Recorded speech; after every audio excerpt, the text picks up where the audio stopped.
Сәлем достар, каналыма қош келіпсіздер. Бүгін сіздермен бірге жаңа жылдық дастарханымыздың сәнін келтіріп тұратын десерт жасайтын боламыз. Ол үшін печеньемізді алып, блендердің көмегімен ұнтақтап аламыз. Ұнтақталған печеньемізді алып, шұңқыр ыдысқа саламыз.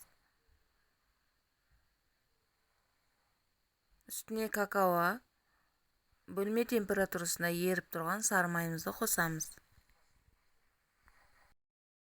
Және де қайнатылған, қоюлатылған сүтімізді қосып, жақсылап араластырамыз. Достар, менің каналыма тіркелмеген болсаңыздар, тіркеліп, лайк басып, комментария бөлімінде өз пікірлеріңізді қалдырып кетіңіздер.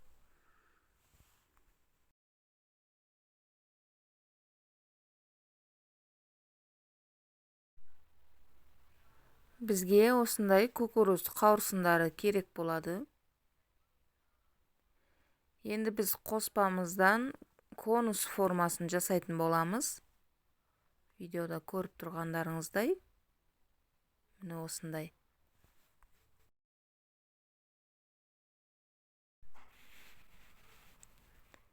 Енді осы формамызды кукуруз қауырсындары менен безендіретін боламыз.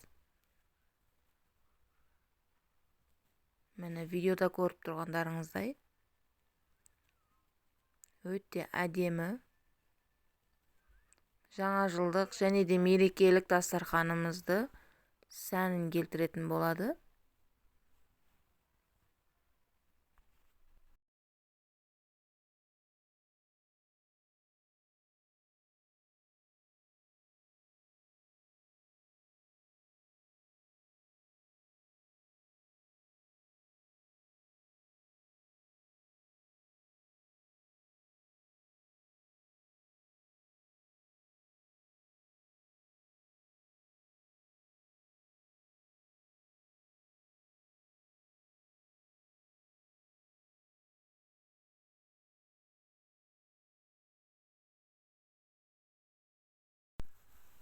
Міне бізде осындай әдемі, дәмді десерттер шықты.